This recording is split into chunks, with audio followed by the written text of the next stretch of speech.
नमस्ते। मैं हृदय मिश्रा आप सभी का स्वागत करता हूं डिकोड एग्जाम के इस हमारे ऑनलाइन प्लेटफॉर्म पे। कैसे हैं आप लोग?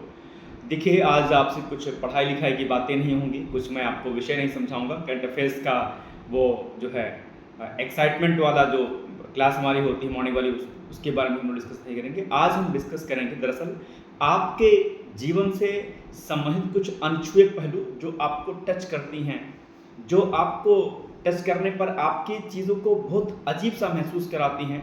मतलब कि आप उसे दर्द कह सकते हैं, इमोशंस कह सकते हैं, कुछ भी आप उसे कह सकते हैं। और वो जो भाव हैं, उस भाव को आप सिर्फ और सिर्फ आप समझ सकते हैं, एक यूथ समझ सकता है, बजाय इसके कि कोई अन्य व्यक्ति समझे। क्योंकि जो संघर्ष कर रहा होता है, असल में उस संघर्ष को समझने वाला वही होता है। तो आइए आज के टॉपिक को हम स्टार्ट करते हैं। लेकिन टॉपिक के स्टार्ट करने से पहले एक छोटी सी लाइन मैं आपके सामने रखना चाहूँगा, क्योंकि आप सभी यूथ हैं, प्रतियोगी परीक्षाओं की तैयारी कर रहे हैं और निश्चित तौर पर इस प्रतियोगी परीक्षाओं की तैयारी के दौरान बहुत सारे संघर्ष जो है आप झेलते होंगे, झेल रहे होंगे। और इस पूरे संघर्ष में अगर आप नोटिस करेंगे तो आप स्वयं एक अकेले होते हैं, अकेले होते हैं। सिर्फ दुनिया दिखावटी होती है और बहुत सारी बातें होती हैं। तो इन्हीं सारे मुद्दों पर, आपके संघर्षों पर, आपकी सफलताएं असफलताओं पर आज मैं आपसे बातचीत करूंगा। बहुत लॉन्ग वीडियो नहीं रहेगा, लेकिन आपको वीडियो का मेरा समझ में आएगा, अच्छा लगेगा तो शेयर जरूर कीजिएगा, ताकि जो हमारे यूथ है, जो हमारे दोस्त हैं, मित्र हैं, जो हमारे भाई या बहन हैं, जो भी लोग हैं, उनको थोड़ा सा मोटिवेशन मिले और जीवन में आगे बढ़ने का एक छोटा सा सुनहरा अवसर मिले। क्योंकि शिक्षक बहुत सारे लोग होते हैं, है ना। शिक्षक का काम जो है पढ़ाना होता है? नहीं, बिल्कुल नहीं। शिक्षक का काम सिर्फ पढ़ाना नहीं होता है। शिक्षक का काम होता है आपके भीतर नैतिक मूल्यों का समावेशन करने पर। नैतिक मूल्यों को समावेशित करने में परिवार, समाज और शैक्षिक संस्थाओं की भूमिका होती है। और उसमें जो सबसे अहम होता है वो शैक्षिक संस्थाएं होती हैं, यानी कि आपके गुरु होते हैं, आपके टीचर्स होते हैं। ठीक है, तो मेरा काम क्या है कि मैं आपके भीतर कुछ ऐसे पहलुओं को आपके बीच में डालूं, आपके मन मस्तिष्क में बातें जाएं, जिससे कि आप कभी नकारात्मक ना हो और अपने जीवन में आगे बढ़ने का प्रयास करें। लेकिन उसके पहले एक छोटी सी लाइन मैं आपके सामने रखना चाहूँगा। लाइन क्या है कि सफ़र में धूप तो होगी, है ना। आप संघर्ष कर रहे हैं, लगातार तैयारी कर रहे हैं, बहुत सारे उतार और चढ़ाव आप देखते होंगे। तो निश्चित तौर पर बहुत सारा नेगेटिविटी आपके मन मस्तिष्क में लगातार आती होगी। तो एक लाइन क्या कही जाती है कि अक्सर मैं आपने देखा हो कि मैं करंट की क्लास में इसको मैं अक्सर दोहराता रहता हूँ कि सफ़र में धूप तो होगी, यानी कि जो आप सफ़र कर रहे हो संघर्ष का, सफलता का अपने आप में, ठीक है, तो सफ़र में धूप तो होगी, जो चल सको तो चलो। सफ़र में धूप तो होगी, जो चल सको तो चलो। किसी के वास्ते राहें नहीं बदलती, जो खुद ही आगे निकल सको तो चलो। और सभी हैं भीड़ में यहाँ, सभी हैं भीड़ में यहाँ, जो खुद को बदल सको तो चलो। सफ़र में धूप तो होगी, जो चल सको तो चलो। इसका मतलब क्या हुआ कि ये संघर्ष जो आप कर रहे हैं अपनी सफलता के लिए, अपने माता पिता के सपनों को पूरा करने के लिए, अपने सपनों को पूरा करने के लिए, इस संघर्ष के साथ ही स्वयं और स्वयं आप होते हैं। ध्यान रखिएगा, एक बात जो मैं आज आपसे कहना चाहूँगा कि अगर वास्तव में अगर आपको सफलता चाहिए, अल्टीमेटली सफलता चाहिए, तो आखिर वो क्या काम करना पड़ेगा आपको। आज मैं आपको किसी टेस्ट सीरीज के बारे में, किसी प्रीवियस ईयर क्वेश्चन पेपर के बारे में नहीं बताऊंगा, क्या पढ़ना, कैसे पढ़ना, ये कुछ भी मैं आपको कोई भी बात ऐसी स्टडी सेटेड नहीं कहूँगा, बल्कि मैं उस पथ की ओर आपको आज ले जाना चाहूँगा जहाँ से आप अपने जीवन को एक बहुत बेहतर बना सकते हैं और सफलता आपको आगे मिल सकती है। ठीक है, तो ये बात थोड़ा सा आप लोग क्या करिएगा, ध्यान रखिएगा। आपको क्या काम करना है कि आप अपने इस संघर्ष में सबसे पहली बात आप ये सोचें कि आप स्वयं अकेले हैं, बजाय इसके कि आप किसी को अपने बैसाखी का सहारा बना करके चले। बिल्कुल नहीं, ये बिल्कुल भी नहीं होना चाहिए। ठीक है, आप अपने आप में सर्वस्व हैं, आप अपने आप में बिल्कुल परफेक्ट हैं और आप अपने अकेले दम पर आप चीज़ों को कर ले जाएंगे। फला बता दे, ढिमका बता दे, इनके पास ले जाए, वो सर बता दे, वो सर बता दे, नहीं। आपके जीवन में एक मेंटोर, एक टीचर कोई, या वो मेंटोर आपका टीचर हो सकता है, आपके भाई बहन हो सकते हैं, आपके पेरेंट्स हो सकते हैं, मॉडर्न लैंग्वेज में आज के आपकी गर्लफ्रेंड या बॉयफ्रेंड भी हो सकती हैं, हो सकते हैं। कोई एक व्यक्ति जो आपको दिशा निर्देश दे सके कि यार अपन को ना हमने ऐसी गलती की थी, आपको एक्चुअली में ऐसी गलती नहीं करनी है। तो उस एक व्यक्ति को अपने जीवन में रखिए। और जो सबसे अहम बात जो मैं आपसे सफलता के लिए कहना चाहूँगा कि आप लोग जो सबसे बड़ी गलती करते हैं इस पूरे दौर में, वो करते हैं कि आप हर स्टेट का और अपने ही स्टेट के अलग अलग आयोगों के अलग अलग परीक्षाओं का फॉर्म आप फिल करते हैं। और आप कभी नोटिस कीजिएगा कि आप कभी किसी एक परीक्षा पर स्थिर नहीं रहते हैं।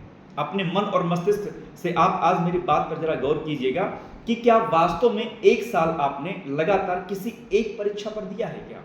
वास्तव में बताना मुझे एकदम एग्जैक्टली। और अगर दिया है एक साल, तो क्या उस एक साल परीक्षा को देने पर क्या आपने उस परीक्षा के जो मानक होते हैं, क्या आपने मानक पूरे किए हैं? देखो पहला प्रश्न मेरा क्या बना कि क्या आपने किसी एक परीक्षा पर एक साल दिया या नहीं दिया? तो पहला प्रश्न तो आपका उत्तर क्या हो जाएगा? मोस्ट लोगों के सर नहीं दिया, ईमानदारी पूर्वक नहीं दिया। ठीक है, उसमें से कुछ एक लोग होंगे जो कहेंगे सर हमने दिया लेकिन सर सफलता नहीं मिली।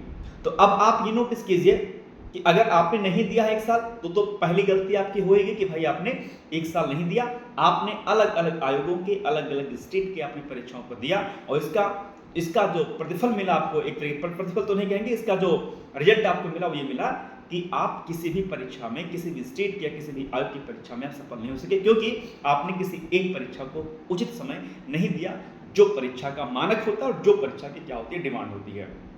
अब दूसरे पर आ जाते हैं, जो लोग कहेंगे हाँ सर हमने तो दिया था एक साल लेकिन सर हमारे सिलेक्शन नहीं हुआ। ऐसे लोगों के साथ एक चीज होती है कि जो मानक होते हैं, हर परीक्षा का अपना एक मानक होता है, अपना एक तरीका होता है, अपनी एक स्ट्रैटेजी होती है, अपना एक सिलेबस होता है, उसके अकॉर्डिंग तैयारी करनी होती है। डजंट मैटर कि आप यूपीएससी का एग्जाम दे रहे हैं तो आप लेखपाल का एग्जाम निकाल लेंगे। आज अब परीक्षा थी आज, है ना, बहुत सारे धुरंधर हैं जो लेखपाल का एग्जाम नहीं निकाल पाते, यूपीएससी का एग्जाम है। दोनों परीक्षाएं अलग अलग हैं, दोनों परीक्षाओं का सिलेबस अलग है, दोनों चीजें अलग अलग हैं, ध्यान रखिएगा। तो एक बात ध्यान रखिएगा कि अगर आपने एक साल दिया है तो क्या वास्तव में उस परीक्षा को क्वालिफाई करने के लिए जो मानक होते हैं उन मानकों को आपने क्या फॉलो किया? क्या आपने एक साल तक लगातार आपने रिवीजन किया? क्या आपने टेस्ट सीरीज लगाई? या क्या आपने पीवाईक्यूज को सॉल्व किया? या जो स्टैंडर्ड बुक्स होती हैं क्या आपने वो फॉलो किया? या फला दीदी ने, फला बहनी ने या टॉपर ने जो कह दिया था केवल आपने फॉलो किया? नहीं किया होगा, तभी ऐसा है, ध्यान रखिएगा। हाँ, कुछ ही केस में हो सकता है कि आपने सब कुछ किया हो बावजूद इसकी सफलता ना मिली हो, ये तीसरे प्रकार के लोग होते हैं। इसमें मैं कह सकता हूं कि ईश्वर कई बार क्या करता है, आपको लेट में सक्सेस देता है, क्योंकि कहता हूं ना, अक्सर मैं एक बात कहता हूं कि सफलता वाली सीढ़ी थोड़ी सकरी है। ठीक है, जैसे ये सक्सेस की सीढ़ी है, स्टेयर्स है, यहाँ पे सक्सेस है, यहाँ पे आप नीचे खड़े हुए हैं। ठीक है, ये सफलता की स्टेयर्स है, सक्सेस की स्टेयर्स है। तो कहा गया है कि सफलता वाली सीढ़ी, ये जो सीढ़ी है थोड़ी सकरी है, कंसिस्टेंट है, सभी लोग एक साथ नहीं चढ़ सकते हैं। इस सीढ़ी के यहाँ बहुत लोग खड़े हुए हैं, आप इस लाइन में बहुत पीछे खड़े हैं। आपके आगे के जो लोग हैं सक्सेस के लिए, पहले वो चढ़ जाएंगे यहाँ पर, उसके बाद आप आएंगे, क्योंकि कंजेस्टेड है, 2 4 6 10 लोग एक साथ नहीं चढ़ सकते, बल्कि एक एक करके लोग चढ़ेंगे। आप लाइन में पीछे हैं, आपका नंबर देर में आएगा। तो अगर आपने तैयारी एक साल लगातार की है, आपने सारे मानक पूरे कर लिए हैं, बावजूद इसकी सफलता अगर नहीं मिले तो इसका मतलब ये हुआ किस्मत उस पर नहीं है। ईश्वर कहता है कि नहीं बॉस, आपको भी थोड़ा इंतजार करना पड़ेगा। क्यों? क्योंकि आपके आगे जो बंदे खड़े हैं उन्होंने आपसे ज्यादा संघर्ष किया है, इनके कर्म आपसे बेहतर रहे हैं, आप यूं कह सकते हैं, इसलिए पहले इनका सक्सेस होना है। लेकिन बाबू, आप जर्नी को ब्रेक मत कीजिएगा। आप मंदिर में या किसी पूजा स्थल पर या किसी भी धार्मिक स्थल पर जा रहे हैं, एक लंबी कतार आपको लगी, आपके सामने लगी हुई है, आपके मन में एक विश्वास होता है, एकदम जोश रहता है, हाँ हम प्रसाद चढ़ा के आएंगे, हम इस फला ईश्वर के हम दर्शन करके आएंगे। लेकिन अगर आप डर जाएं कि 1 2 घंटा लगेगा, 4 घंटा लगेगा, दर्शन कैसे करेंगे? आप वैष्णो देवी जाते होंगे, पूर्णागिरी जाते होंगे, कितनी लंबी लंबी लाइनें होती है, लेकिन आपके मन में यह विश्वास रहता है कि अपन पहुंच जाएंगे। अच्छा, आप आधी दूर गए, डर गए और लाइन को छोड़ के पीछे आ गए, तो क्या आप दर्शन कर पाएंगे? नहीं कर पाएंगे। ठीक उसी प्रकार से, बिल्कुल ठीक उसी प्रकार से हमारी सफलता का दौर भी कुछ इस प्रकार से होता है। अक्सर हम असफल होते हैं, कई बार हम अपनी इस जर्नी को तोड़ देते हैं, ब्रेक कर देते हैं, और कई बार जो है हिम्मत हार जाते हैं, हम कहीं भटक जाते हैं या अलग अलग स्टेट के हम एग्जाम देना शुरू कर देते हैं। तो ध्यान रखिएगा कि अगर वास्तव में इन पूरी बात का अगर मैं निचोड़ आपसे कहूं, जो मैं कहना चाहता हूं आज आपसे, वो ये है कि सबसे पहली बात, आपको उस परीक्षा के मानक को तय करना पड़ेगा। मानक तय होता है, उस मानकों पर खरा उतरना पड़ेगा ओवरऑल, एक बात। दूसरा, एक साल तक आप सिर्फ और सिर्फ एक एग्जाम पर फोकस कीजिए, सिर्फ एक एग्जाम पर। हाँ, अगर एक एग्जाम जो आप दे रहे हैं उसके पैरेलल अगर कोई सिमिलर कोई एग्जाम है, जैसे अगर आप पीसीएस का एग्जाम दे रहे हैं तो सिमिलर में आपकी आरओ हो सकता है, आरओ दे दीजिए आप। अगर ट्रिपल एससी में लेखपाल का एग्जाम दे रहे हैं तो आप बीडीओ का दे सकते हैं साथ साथ में, इस तरीके से। अब ये नहीं कि आप दे रहे हैं लेखपाल का और अभी फिर आप जून में जो है नेट का एग्जाम भी देंगे, अभी आप एचयू का एग्जाम भी लगा हुआ है, फिर पता चला कि नेट वाला एग्जाम भी दे रहे हैं, फिर पता चला आप यूपीएससी भी दे रहे हैं। नहीं, आप 1 महीना भी डिले करेंगे तो आप पीछे हो जाएंगे, ध्यान रखिएगा। किसी भी परीक्षा को इस समय तभी निकाला जा सकता है जब आप मिनिमम 1 साल तक सिर्फ और सिर्फ 1 साल तक सिर्फ और सिर्फ एक ही परीक्षा पर फोकस करें, तब आपको जाकर के आपको सफलता मिल जाएगी। मेरी इस बात को आप थोड़ा सा ध्यान रखिएगा। और सबसे अहम इसमें एक बात और जो मैं अक्सर कहता हूं कि positivity and consistency is the key आप सक्सेस, यानी कि सकारात्मकता और लगातार पढ़ाई ही आपकी सफलता का मूल होता है। अगर आप आज 4 घंटे पढ़ेंगे, कल 10 घंटे पढ़ेंगे तो आपको सक्सेस नहीं मिलेगी। ये बातें जो मैं आपसे कह रहा हूँ कोई नई बात तो नहीं है, आप दिन भर सुनते होंगे, अलग अलग मोटिवेशनल स्पीकर से सुनते होंगे, अलग अलग राय आपके घर में आपके पेरेंट्स से आपसे बहुत सारी बातें कहते होंगे, लेकिन ध्यान रखिएगा कि सकारात्मक होना बहुत अहम है। परसों मेरी एक स्टूडेंट से बात हुई थी, स्टूडेंट से नहीं, माफ कीजिएगा, मेरी बहन से बात हुई थी, चाचा जी की बेटी है, तो उसकी छोटी सी बिटिया है, विधि नाम है उसका। तो लंबे समय से बात नहीं हुई थी, बात कल हुई। तो भाई बहन है, बचपन में खेले हैं, तो भावनाएं तो रहती हैं भाई बहन को लेकर के। तो लंबी बात हुई तो उसने कहा कि जो है एक्चुअली में आप पढ़ना तो चाहते हैं, लेकिन दिक्कत है कि शादी के ब्याह के बाद छोटी सी बिटिया हो गई है और फला कोचिंग का कोर्स लिया था, 3-3 घंटे के वीडियो लेक्चर थे, देख नहीं पाए और अब मन करता नहीं है। ठीक है, कभी हाँ जब मन करता है तो 4 घंटे पढ़ लेते, लेकिन फिर नहीं हो पाता। मैंने कहा नहीं, गलत है। मैंने कहा चाहे मायका रहो चाहे ससुराल रहो, आप फिक्स टाइम कर लो। ठीक है, आपकी बेबी है नहीं है डजंट मैटर, आप रात में सोने से पहले 1-1.5 घंटे और सोने के जस्ट मतलब उठने के जस्ट बाद 1-1.5 घंटे निकाल लीजिए। 3-4 घंटे आप निकाल लेंगे, आप कर ले जाएंगे। आप विवाहित हैं अविवाहित हैं डजंट मैटर। तो ये बात थोड़ा सा ध्यान रखिएगा आप लोग। इसलिए एक परीक्षा पर आपको फोकस करना पड़ेगा और जो कंसिस्टेंसी है, जो लगातार तैयारी करना है, इस क्रम को आपको नहीं भूलना है। रिवीजन, नोट्स आपका और आपका जो है मल्टीपल टाइम उस पर टेस्ट आदि लगाना, यही सब कुछ मूल है। और जैसा कि मैंने कहा, जो सबसे इंपॉर्टेंट चीज है कि आपके अनसक्सेस का, आपकी असफलता का कारण एक ही है इस समय वर्तमान में कि आप एक साथ आप 10 फॉर्म फिल करते हैं। इस चीज को आज से करना बंद कर दीजिए और 1 साल बाद आप मुझसे मिलिएगा, कहिएगा हाँ डिकोड एग्जाम पे हृदय से पढ़ाते हैं, उन्होंने एक बात मुझसे कही थी। ठीक है, मैं आपका शुभचिंतक हूँ। जिस जगह पर आप खड़े हैं, कभी मैं भी खड़ा था, अभी भी खड़ा हूँ, ऐसा नहीं है, क्योंकि मेरा भी सपना सिविल सर्विसेज का है। कभी कभी एग्जाम दे देता हूँ, ऐसा नहीं कि परीक्षाओं से मैंने मुंह तोड़ लिया है। कोई इसमें मुझे कहने में कोई गुरेज नहीं है कि आई एम टीचर तो मैं एग्जाम नहीं देता हूँ, डेफिनेटली मैं देता हूँ।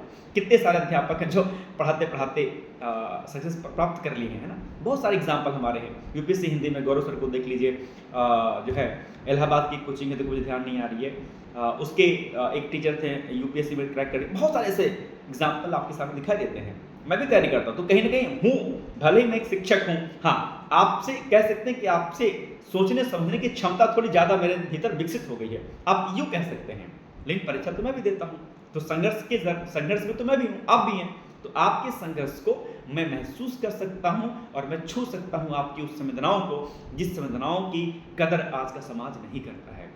तो इसलिए मैं आपसे कहता हूँ कि आप सभी मेरे मित्र हैं, सभी मेरे दोस्त हैं, सभी मेरे प्रिय शिष्य हैं, आप सभी मेरे भाई हैं, मेरी बहन हैं, सब कुछ है, जो कुछ आप मुझे मानना चाहते हैं। तो ध्यान रखिएगा कि आप मेरी जो बात मैंने कही कि कुछ समय के लिए आप ज़्यादा इधर उधर मत करिए, आप बस अपने कुछ एक जो है एग्जाम पर लग जाइए। अगर आपको लगता है कि लेखपाल की परीक्षा देनी तो लेखपाल दीजिए, आपको लगता है कि हमें आरओ 2026 का एग्जाम पर फोकस कर तो उसी फोकस कीजिए। ये नहीं कि फिर यूपीएससी भी दे रहे हैं और आरओ भी दे रहे हैं, पता चल रहा है कि नेट वाला एग्जाम भी दे रहे हैं, अच्छा अभी तो सुपर पीजीटी वाली वैकेंसी आ रही है उसको भी डाल दे रहा है, नहीं ऐसा मत कीजिएगा। ये आप अपने ड्रीम को और अपनी जरूरत को फिक्स कर लीजिए कि आपको क्या करना है। आप मार्केट निकले, आपने पर्ची नहीं बनाई आपने कि क्या क्या लेना है आपको, है ना। तो विदाउट पर्ची चले गए मार्केट में ले, तो आधे सामान तो आप भूल जाओगे और फिर कंफ्यूज में रहोगे, अरे यार ये ले लें कि ना लें, कि घर पे बच्चा होगा कि नहीं होगा, यार 10 बार मम्मी को कॉल करो मम्मी है कि नहीं है, या पत्नी पति को कॉल करोगे है कि नहीं है साहब जी, है ना। सिस्टमैटिक चलना पड़ेगा, टाइम मैनेजमेंट करना पड़ेगा। और एक खास बात जो मैं आपसे और महत्वपूर्ण कहना चाहूंगा कि अपने समय सीमा को तय कर लीजिए कि आपको इस समय सीमा के भीतर अपनी सक्सेस को प्राप्त कर लेना है, अथवा अगर नहीं प्राप्त होता है तो एक बात और अहम आपसे कहना चाहूंगा कि अपनी जवानी को ना खराब मत कीजिएगा इस सरकारी नौकरी के चक्कर में। बहुत स्पष्टवादी हूं मैं। आप कहेंगे सर आप मुझे नकारात्मक कर रहे हैं, नहीं बिल्कुल नहीं कर रहा हूं नकारात्मक, क्योंकि हो सकता है कि सरकारी नौकरी से कहीं और बेहतर और अच्छा आप कर पाए। जैसे मुझसे लोग कहते हैं कि हृदय सर, या मेरे घर वाले, या जो मेरे खास जो मित्र हैं जो मुझे जानते हैं पर्सनली बचपन से, वो कहते हैं हृदय तुम्हें स्पिरिचुअलिटी में जाना चाहिए था आगे, तुम कहाँ ये सब काम कर रहे हो, है ना। हालांकि कहते हैं कि अगर आप ऑफिसर बनेंगे लुक वाइज एंड बाकी टॉक एंड सब कुछ कहते हैं ऑफिसर लाइक है, सब कुछ बेस्ट है।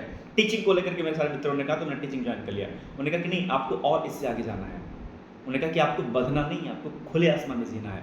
मेरा भी ड्रीम यही है, ठीक है। तो हो सकता है कि, लेकिन हाँ, एक छोटा सा सपना था कि सिविल सर्विसेज क्रैक करना है, तो उसी में अभी हालांकि बीच में एग्जाम नहीं दे पाया था मतलब कैसे, लेकिन अभी हम कंटिन्यू करेंगे। तो आपसे भी उम्मीद करता हूँ मैं आपसे कि एक समय सीमा बांध लीजिए, नहीं तो जवानी बर्बाद हो जाती है। जवानी को बर्बाद नहीं करना है बस, चूंकि अगर आप एक टाइम पीरियड नहीं बाउंड करेंगे ना अपने आप को कि यार अपने को इतने साल में सक्सेस कर लेनी है, जब आप अपने आप को फ्री रखेंगे तब आप सक्सेस नहीं पा पाएंगे, ठीक है।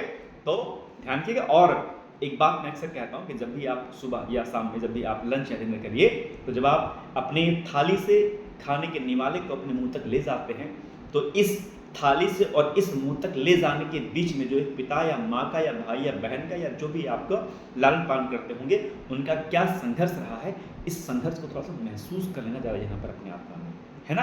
पिता सुबह जाते हैं, शाम को घर पर आएंगे या नहीं आएंगे कोई गारंटी नहीं है। ट्रक वाला टक्कर मार के चला गया, एक्सीडेंट नहीं हो गया, क्या हो गया कुछ नहीं पता है। हमारी बहुत खास स्टूडेंट हैं जिनकी जो बहुत अच्छी पढ़ाई करती हैं, लगातार तैयारी करती रहती हैं, लेकिन अभी क्या हुआ कि उनकी मम्मी का एक्सीडेंट हो गया, जबकि उनका KVS का भी इंटरव्यू लगा हुआ है। बहुत होनहार स्टूडेंट है हमारी, ठीक है। लेकिन आप देखिए, और कई सारे एग्जाम्स में निकाले हैं, अभी बहुत कम एज है, 23 आई थिंक एज लिमिट होगी मैक्सिमम, मुझे लग रहा है शायद, ठीक है। और मम्मी जो है क्या कहते हैं, जा रही थी किसी घर में, मतलब कहीं रिलेशन में, टक्कर मार दिया गाड़ी वाले ने, और अभी वो बेचारी 10 दिन से कोमा में है। डॉक्टर ने कहा कि कोई गारंटी नहीं कब होश आएगा, कुछ नहीं होगा, एडमिट है KGMU में। अब आप बताइए। तो ध्यान रखिएगा कि आपके माता पिता आपके सपने को पूरा करने के लिए अपना जी जान लगा देते हैं, और ये आपको तय करना है। और आपको तय क्या करना है यार, आपको सिर्फ पढ़ाई तो करनी, कौन सा बोझ आपको ढोना है। हाँ, जॉब करते हैं तो मैं समझ सकता हूँ कि जिम्मेदारी होगी, लेकिन अगर आप एक सामान्य स्टूडेंट हैं, अगर आप घर से रह के तैयारी करते हैं, घर पे रह के तैयारी करते हैं, तो मुझे नहीं लगता कि कितना कोई बोझ आपके ऊपर होगा जो आप उठा ना पाएं कि यार मेरे ऊपर इतना बोझ है तो हम पढ़ाई नहीं कर सकते हैं। तन मन और धन से कुछ समय के लिए अपने आप को लगा दीजिए, झोंक दीजिए। और एक बात ध्यान रखिएगा कि अगर शरीर से पसीना नहीं निकलेगा ना बॉस, तो सफलता मिल नहीं सकती। ध्यान रखिएगा, अपने आप को जगाना पड़ेगा। उठ जाग मुसाफिर भोर भई, अब रैन कहाँ जो सोवत है, जो सोवत है वो खोवत है, जो जागत है सो पावत है। ध्यान रखिएगा। तो ज़्यादा देर तक मैं आपसे बातचीत नहीं करूँगा, 17 मिनट का अप्रॉक्सीमेटली हो गया है वीडियो मेरा। तो मिलते हैं हम लोग अगले वीडियो में। और बाकी करंट अफेयर्स की मेरी क्लासेस आती हैं, आप जानते होंगे, आप मॉर्निंग में उसको देख सकते हैं। और मुझसे अगर कोई चीज़ बातचीत करनी है या डिकोड एग्जाम पर कोई भी कोर्स आदि परचेज करना है, तो ऑफिस के नंबर पर या सीधे आप मुझसे बातचीत कर सकते हैं। हमारा कॉन्टैक्ट नंबर 8604409201 है, ठीक है। या फिर हमारे जो संस्थान के डिकोड एग्जाम के जो नंबर है ऑफिस के, आप उन पर भी कॉल कर सकते हैं। हम मुझसे कोई जानकारी परीक्षा से रिलेटेड कुछ परेशान हैं, कुछ भी ऐसा है, तो निसंकोच होकर इसी नंबर पर आप मुझे व्हाट्सएप पर कॉल कर सकते हैं, ठीक है। बाकी जैसा कि मैंने कहा, एक साथ तक सिर्फ एक एग्जाम या मैक्सिमम 2 एग्जाम लेके चलिएगा, इससे अधिक कुछ मत करिएगा। और सकारात्मक रहिएगा, लगातार तैयारी करिएगा, और एग्जाम के पैटर्न पर आधारित क्वेश्चन आपको करने हैं, उस पर बेस्ड आपको टेस्ट लगानी है, और अनर्गल मैटर पर नहीं करना है। हर एक विषय की एक किताब, टेस्ट सीरीज, PYQs और सिलेबस की सही समझ, और 1 साल उस पर निरंतरता के साथ, सकारात्मकता के साथ पढ़ाई, बस यही सफलता का आपका मूल मंत्र है। बहुत बहुत धन्यवाद है। मैं उम्मीद करता हूँ कि आप मेरी बात से सहमत होंगे। कुछ भी अगर आपको जानना सुनना होगा, समझना होगा, तो आप निसंकोच होकर मुझे मेरे नंबर पर कॉल कर लीजिएगा, ठीक है। बहुत बहुत धन्यवाद है। All the best and thank you so much बाबा, टेक केयर, थैंक यू।